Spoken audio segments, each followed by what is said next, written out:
My name is Nitin Pradhan, and I'm the co-founder of Career Trajectory and ScaleUp USA. ScaleUp USA is a digital business and career growth accelerator operating out of Washington, D.C. region in the US.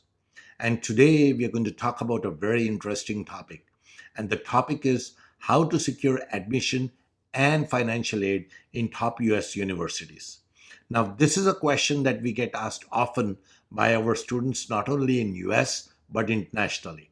And we thought that we'll do a small workshop around this topic. So we're going to talk about this particular topic, and we're going to have a case study of Stanford University. And the case study is going to discuss how you can actually get into Stanford. So let's get going. So before I get going, I want to sort of discuss the agenda for today. So today, first, we are going to discuss the top US universities. What are these, and how do you quantify what are top universities in US? Second, we are going to discuss how to secure admission in top US universities. Third, we are going to discuss how to secure financial aid in top US universities. And finally, I'm going to give you access to some affordable resources for college preparation. Remember, college preparation is costly in US. It can cost between $3,000 to about $18,000 for college preparation through private sources. But I'm going to give you a source which is much, much cheaper. And then finally, we're going to discuss the six-step process that you should follow to actually get admission and secure financial aid in top US universities. So let's get going. Now, before I get going, I want to give you some advice and guidance about some top resources that you can use in your college preparation. The first is our YouTube channel, which is at ScaleUp USA, and you can see the URL here. The second is our Facebook club, and this is at Study Abroad Club. Now, the difference between these two is that on the YouTube channel, we are putting short videos about getting into US colleges, and we are actually putting a lot of information for students and parents. On the Facebook club, we are also putting these videos, but we are also adding some articles that you might find very interesting in your journey to get into top US colleges. And then finally, we have our prestigious ScaleUp USA Accelerator program. And within that, we have a program called Career Trajectory, which is the affordable career guidance program for US and international students. With that, let's get started. Now, the first thing you need to do if you want to get into top US colleges is to not make the 10 common mistakes that students and parents make. We have doing this program, Career Trajectory, for some time now. And we have students both in US and internationally. And they seem to be making these 10 common mistakes all the time. And so what we did was we actually created a short program about what these 10 common mistakes are so that students and their parents can look at these mistakes and make sure that they don't make these mistakes. So the first thing I'm going to do is I'm going to quickly show you the resource where these 10 common mistakes are discussed. So let's go there. So what we need to do is we need to go to scaleupusa.xyz. That's the URL you need to go. And once you go there, you need to click on Career Trajectory. If you click on Career Trajectory, you're going to come to the Career Trajectory program. This is the program for high schoolers and youth to apply to and attend premium US colleges and universities. And there are really two options here. There's a buy option for the premium section, and then there's a free option for the foundational section. Now, to get to the 10 common mistakes, you can even get to that through starting free. So you can register by going through starting free in Career Trajectory, and actually you will see the whole curriculum here.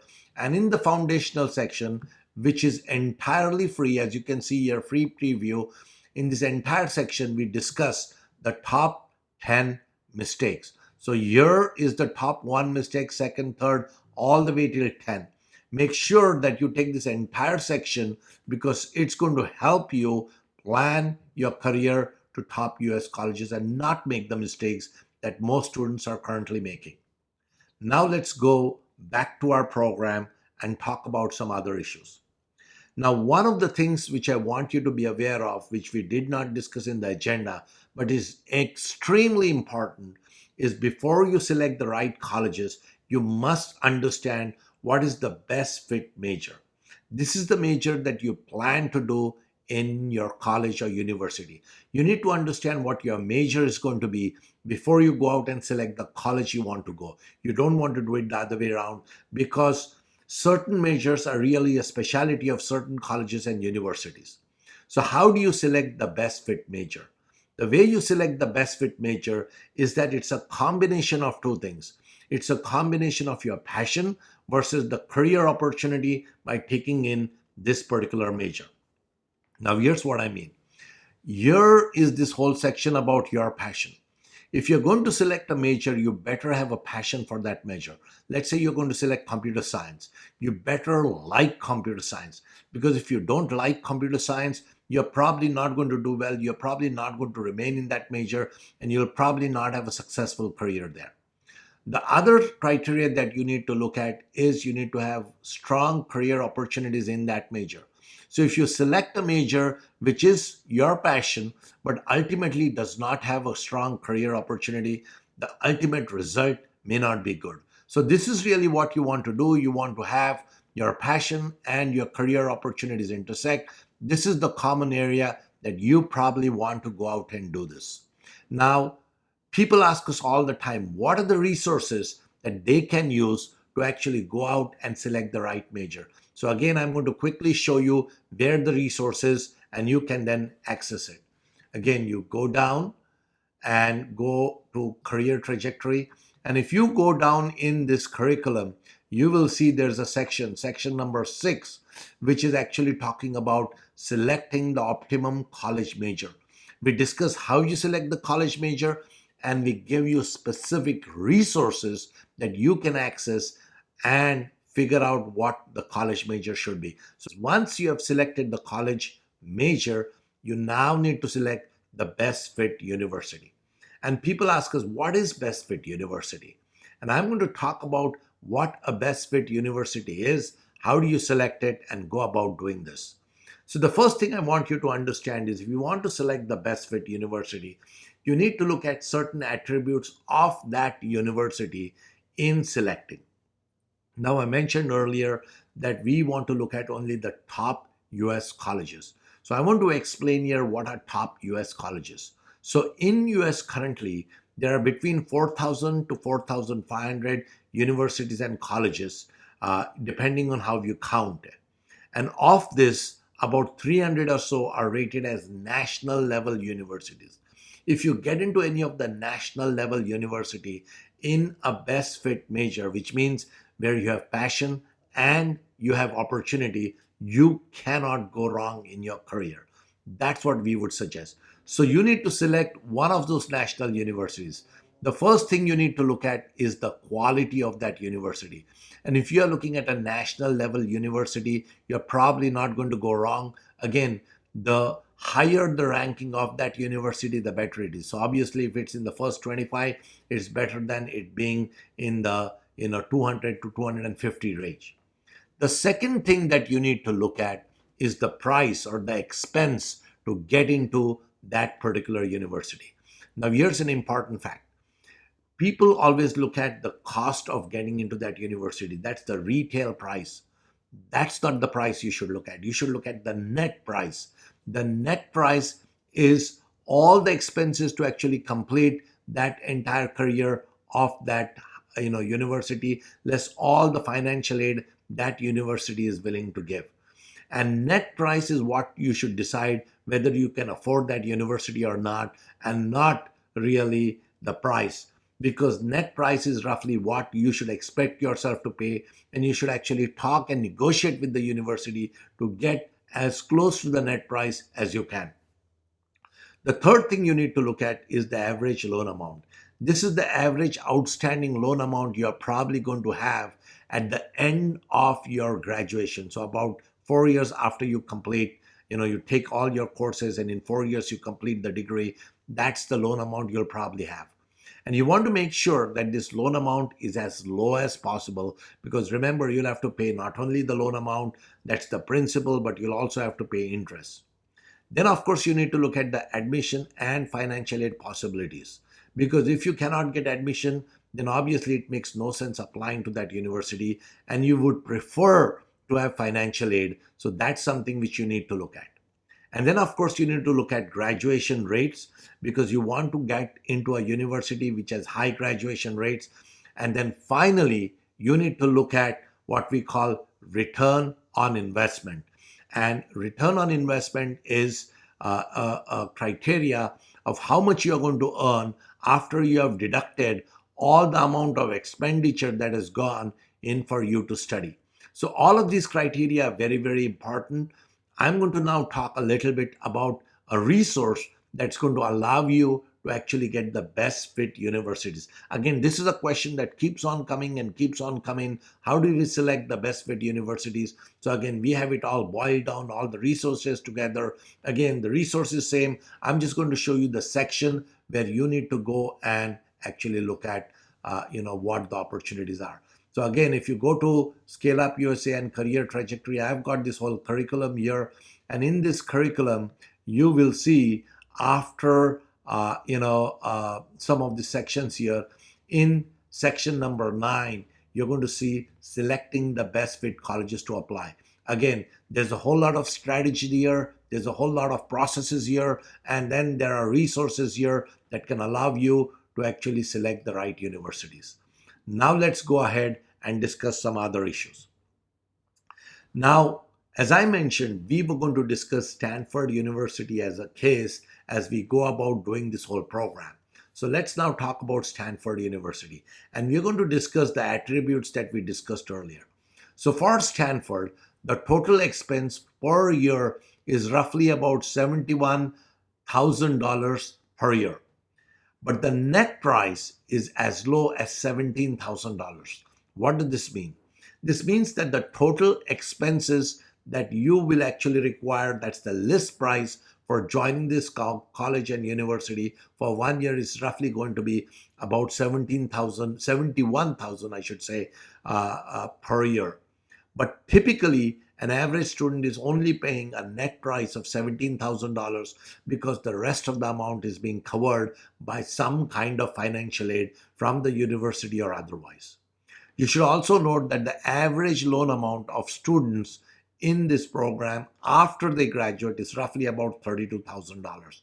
Now, that is not a high amount, because if you have actually studied in Stanford and done it in the right major, you're probably going to get a great job and you will be able to pay out the $32,000 quickly. Now, here is some data about enrollment. So roughly last year, Stanford received about 47,000 applicants. Those 4% actually joined.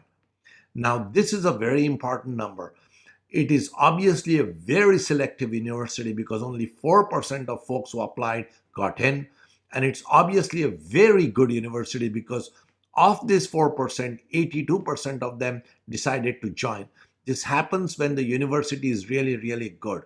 If the university is not all that good, the admission percentage is much higher and the percentage of enrollment is much lower. Watch out for that. Then the next thing you need to know is that the university is ranked well. The US News and World Reports does a nationwide ranking and they rank it number 7. So obviously it's very, very high amongst the 4,000 universities. And then I discussed earlier the return on investment. And this is the criteria that we had talked. And the return on investment in a 20-year is $811,000. You don't need to worry about the formula here. All you need to understand is that the higher the number here, the better it is. And I can tell you $811,000 is an extremely high number that you can have. And then the graduation rates are roughly 94%. So obviously that is good. So what we have learned from this is if you wanted to go to Stanford, it's a really, really good university that you can potentially afford to pay because the net price is $17,000 and the average loan amount at the end of 4 years is $32,000. Now let's go a little further. Now, you have understood that Stanford is a great university. You have sort of selected on it. Now the big question is, can you actually get accepted into Stanford? Because if you cannot get accepted into Stanford, what difference does it make whether Stanford is a great university or not? Now you need to do a quick preliminary analysis and see whether Stanford might be the right choice for you. So how do you do that? Let's get into more details here. So how do you know Stanford is the right university that you can actually get admission and financial aid? There's a way and a method and a strategy to do this. I'm going to talk about this in this particular section here, and then I'm going to apply it in the next sections that are coming in. So each student, including you, have something called an academic and a non-academic profile. Remember that. You may not know it, but you have it. And the big question is, if you want to get into Stanford, your academic and non-academic profile that's sort of mentioned here must match or be better than what Stanford's student selection criteria is. So essentially, you must meet or preferably exceed their student selection criteria. And if you do that, then you are probably going to get admission. That's one requirement. Now, of course, if you're trying to get into Stanford and get financial aid from the university, then your academic and non-academic profile needs to be better or at least meeting Stanford student financial aid criteria. So these are the two requirements. Essentially, your academic and non-academic profile has to be better than what Stanford is seeking. Now, if you are any standard student, you are going to ask us, what is an academic and non-academic profile? I have no idea what it is, and I don't know how to compare with what Stanford is asking. So wait no more. I'm going to talk about that in the next section. So when you talk about academic and non-academic profiles, the government, the US federal government and the publishers in US have created a criteria that almost all universities actually list by. And so here are the criteria for academic selection, and here are the criteria for non-academic selection. And together create an academic and non-academic profile for each student. Now you can, of course, stop this video and actually read through all of them. But as you can see, there's rigor of your secondary school, your class rank, your GPA, your standardization test scores, your application essays and recommendation letters. This is really your academic profile. And then your non-academic profile is really your interviews, extracurricular activities, talent and ability, characteristics and personal qualities. If you're a first generation college student, alumni, whether your parents or your grandparents or somebody close by has gone to that university, geographical residence, state residency, religious affiliation and commitment, racial and ethnic status, volunteer work, work experience, and level of interest. And again, each of these criteria is sort of further categorized by whether it's very important to that university, important, considered, or not considered. Now, what you need to understand is what is the criteria for Stanford, and you need to understand how you compare with that particular criteria that Stanford wants. So let's look at that a little further. So here is really the data about Stanford University. This data is not easily available online. So you should really watch for this data. What we are going to do, is try and put this kind of data for every university, at least the top 300 universities. That's at least our goal. We're going to start doing this. If we see that you students and parents really like it, then make sure to share it, make sure to view it, make sure to like it, because that tells us that we should put these resources to actually put together this data, because it takes time to do this. If you think this is important, then like this video and make sure to share it and get more people to actually join this program. So here is the data about Stanford University. Academic criteria. This is what Stanford thinks is very critical for it in selection. So they want to have a rigorous secondary school. They want the student to have a high class rank. They want to have student to have high academic GPA. They want the student to have standardization tests which are good scores. They want a great application essay, and they want a great recommendation letter. These are all very important to Stanford. Now on the non-academic side, here's what the issue. I'm not going to read through all of it, but I am going to tell you that there are three things which are very important to Stanford, and those are extracurricular activity, talent, and character and personal qualities. There are some others which Stanford considers, as you can see, interviews, first generation alumni, and others. There are some others which Stanford does not consider at all, which are state residency and religious affiliation, as well as level of applicants' interest. Now, what can you learn from it?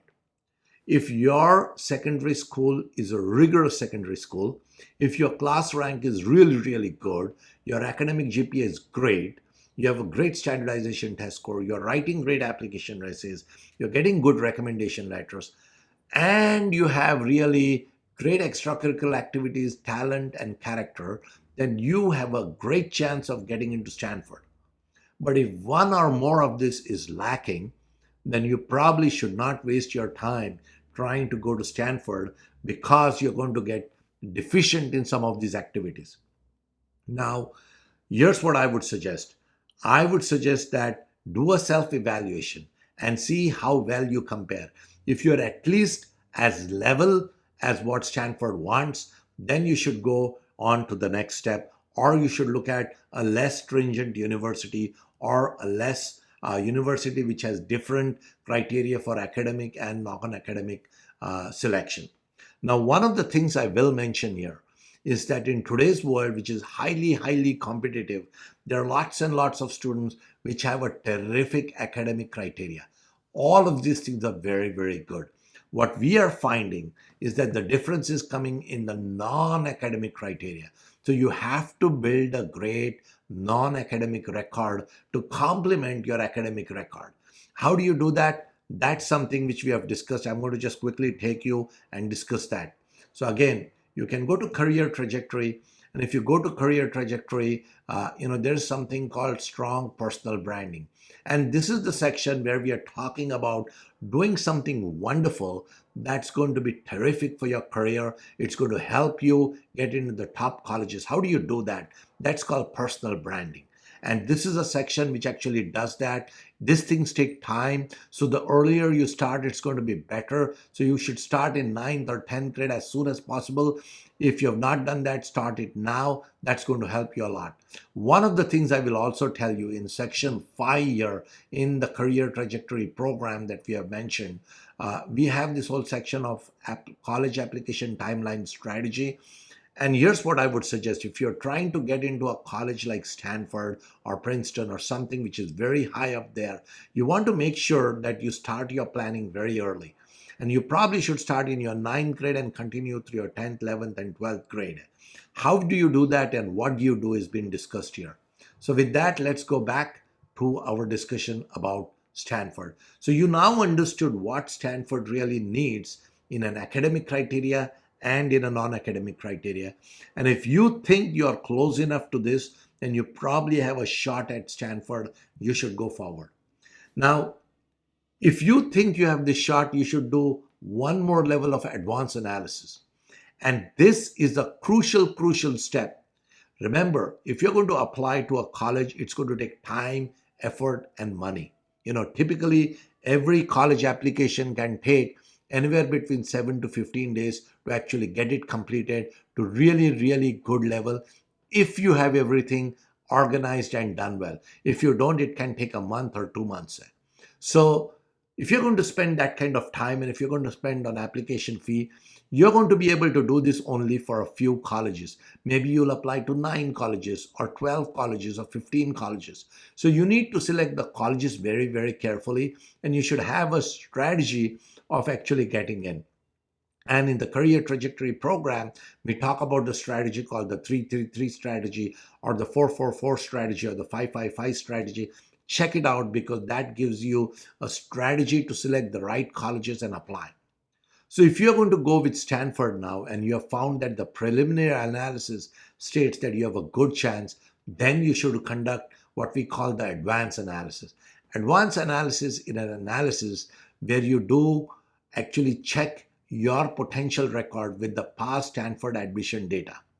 And you should actually check how you actually compared with the last year's Stanford admission data. And if you compare favorably, then I think it's a go and you should go about and actually go out and take all the effort to actually apply to Stanford. So what is advanced analysis? What do you need to check? Where do you get this data and how do you check it? I'm going to go to a resource that I've actually got listed here, and then I'm going to show you where this resource is listed on career trajectory. So you can actually go out and actually work on it. So I have this resource here. It's called Stanford University data, and I'm actually going to go out and talk a little bit about this data. I'm going to actually expand this screen a little bit so you can actually read it well. So here's the interesting part. Each university, at least each major university in US, is required to provide some data every year to the federal government. They are also required to provide data to publishers around the US. That data that the university provides is the most accurate, the most current data. And what you should do is you should actually get access to that data and compare yourself and see how well you're doing with the last year's data. That's what we are going to do. Now, this entire data is very, very long and very, very detailed. As you can see here, it's roughly 32 pages. I'm not going to go through everything, but I'm going to quickly show you, some of the areas and the important information that's available that you should actually get access to. So first and foremost, there's all the standard data about what this college is, what kind of degree programs it puts out, and then you have this enrollment data. This is the enrollment data that's the most updated enrollment data. You can find who got in, what number of students got in, how many did graduation, how many did undergraduation by looking at this data. The next thing you can actually find out is of all these people who are joining, what kind of ethnicity that these students had. So non-resident aliens, for example, are international students. And then you can go on and figure out how many were Hispanic, how many were African, and so on and so forth. You need to understand where you fit in, what kind of people around your kind of ethnicity got in.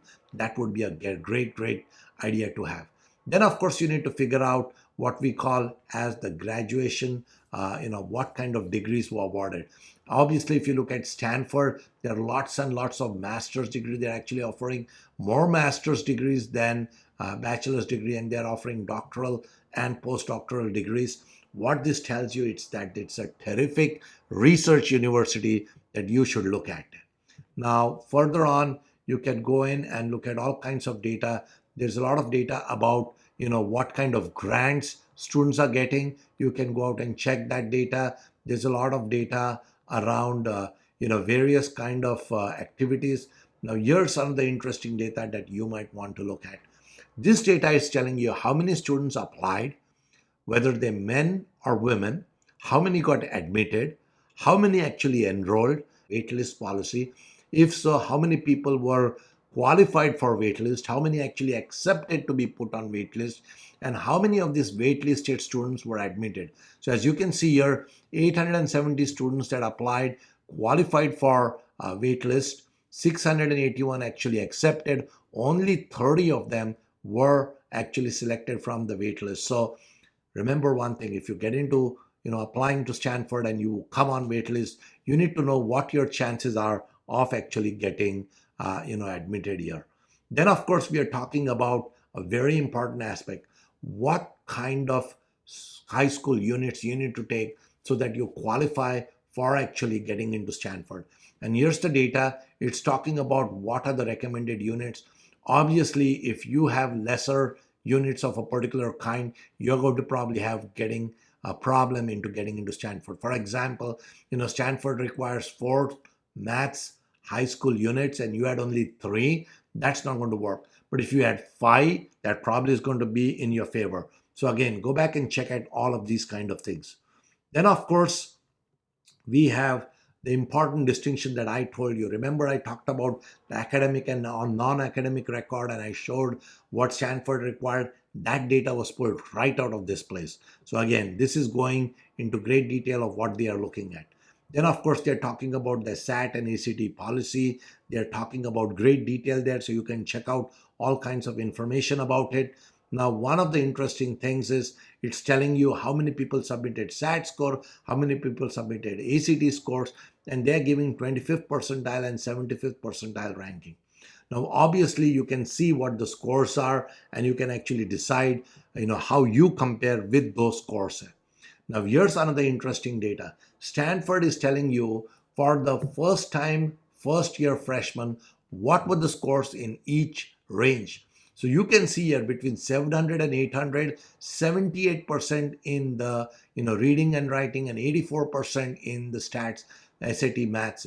So if your scores are not up there, you probably should not try getting in here. See, if you're in the 600 to 699, they're about 20%. So if you had a score, let's say in the 500 to 599, obviously your chances of getting in are going to be low. Look at the number of people who have gotten with this course. So again, you can look at that. Then of course we discussed, class rank. Now here's the interesting point. 96% of the students who are applying into Stanford and getting in are in the top 10% of their high school graduating class. That's right, in the top 10%. Everyone is in the top 25%. So obviously, if you're not in the top 25%, you shouldn't even look at Stanford. Now, of course, if you're going to look at GPA, here's another interesting fact. If your GPA is less than 3.75, you probably don't stand a chance. As you can see from your Stanford's case, 95% of the students are here. So again, as you can see, there's very, very valuable data here. Here's another interesting fact. Here's the application fee, and here's the answer whether it can be waived with financial need. There's again a process to do that. You need to understand what that process is and go out and do this here. So again, there's lots and lots of information here. It's telling you about the early action closing date. It's telling you about the early action notification date. Again, you need to keep track of all of these kind of things. This is a very valuable report. And if you want to gain an advantage over competition, you need to really look at this particular program and this data and actually go out and get this information. Now, of course, here's the details about student life. And then, of course, there are more details about expenses in this university. Again, you should look at this very carefully so you understand what are the expenses in the university and how they break up. And then, of course, there's all kinds of information about financial aid. You should check this out so you know what financial aid is coming from, where is it coming, so that you can understand where you can apply. This is as detailed as it gets here. So it's talking about, who is getting what financial aid, what amount of financial aid is coming. Again, I'm not going to get through this. This is a very, very detailed write-up. But again, this is your advanced analysis that you're going to go out and actually take. It's also talking about loans, what kind of loans students are taking, and what are the loan amounts. Now, this is again a very interesting criteria. A number of international students ask us saying, will the university give us any aid? And will they give us aid to undergraduate programs? Now, this is a very interesting and striking piece of information. Here's the data about aid to undergraduate degree programs which are seeking, which non-residents are seeking. So if you can see here, it's talking about how many people were awarded need-based or non-need-based aid. They're talking about the average amount of institutional aid awarded to undergraduate degree seeking non-resident aliens, which are international students. That's $60,000. Now again, you should check at this, you should contact the university, and then you should plan your strategy. But again, this is giving you a lot of data. Again, it's showing you what kind of forms you may need to fill to get financial aid. Make sure that you fill the right kind of forms. Again, what these are, it's telling you all this information. So again, it's telling you what kind of loans, whether they are subsidized, where do you apply. All of this kind of information is available there. And then finally, it's also talking about the faculty size and class size. I won't get into this, but you can always look at this whole data. I'm going to show you where this entire program is listed here. Again, it's telling you the class size that's available. And then finally, it's talking about the degrees conferred by Stanford and the percentage of degrees in a particular category. Now you can see here in Stanford, in engineering in Stanford, it has conferred about 18% of the degrees. So obviously, Stanford has a strong engineering presence. You can also see in interdisciplinary, it has 14% of the degrees. You can also look at social sciences, it has a very high number. And I think the other place it has very high number is computer science, which is again 18%. So again, where the university is giving most amount of degrees.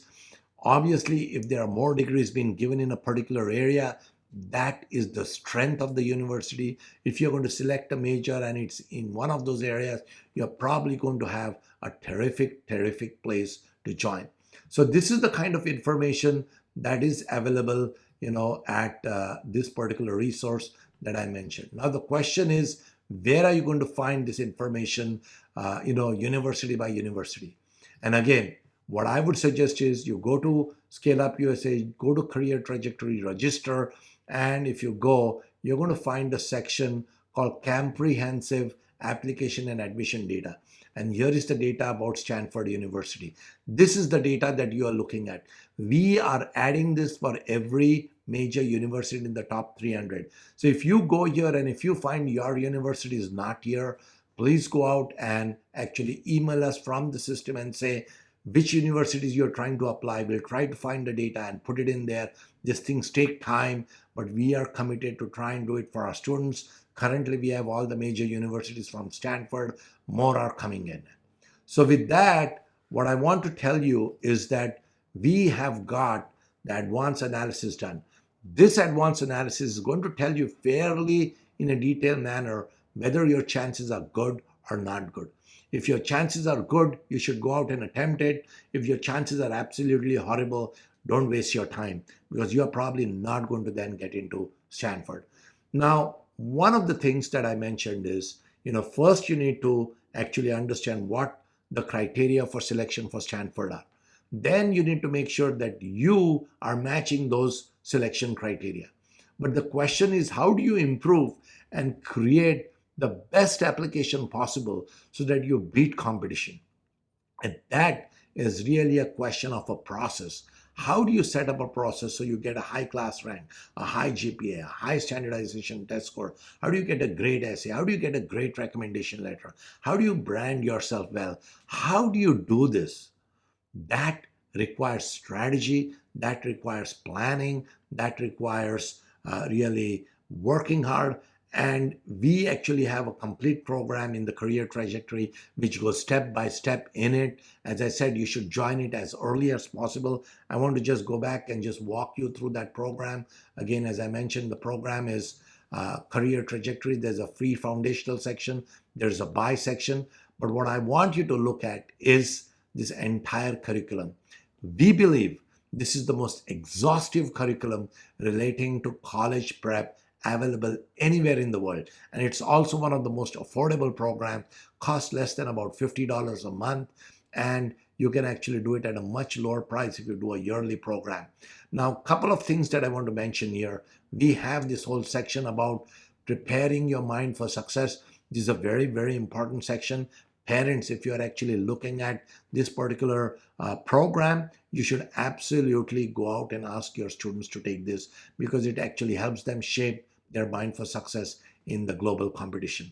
We also have a specific section for international students if they want to come to US because they have certain other requirements. This is the section international students absolutely should take.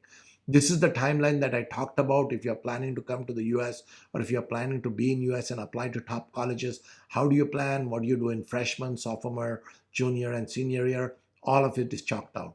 This is the section which talks about the majors. How do you select the majors? This is the section, how do you actually build a strong personal brand and differentiate yourself from everybody else?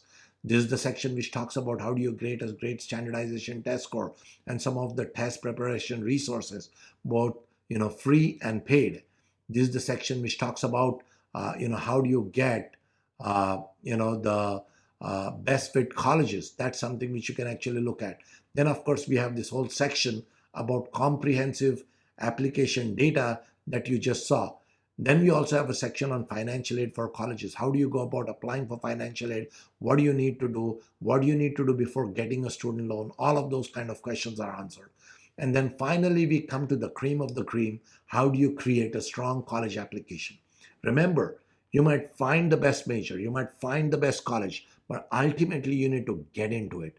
And to get into it, the global competition is tremendous. And for that, you need to go out and actually, create a terrific application. This is the entire process that's talking through it. And then finally, what we are also talking about is how do you create a strategy for saving when you actually get into college. So this is the entire program that we have. What we are going to do for students is really go out and start creating a smaller package of university by university application process, what's important and what's not.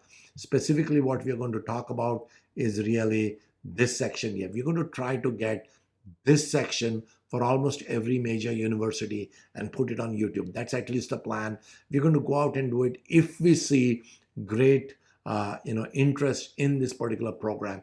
Obviously, if not, we are going to just continue with the career trajectory program online that we have. So if you like this program, if you like the information that's coming in, make sure to subscribe to our program, make sure to like it, make sure to share it, make sure to show this to your college counselors and your other teachers and professors, other people, and actually get this rolling, because we believe this is going to help you.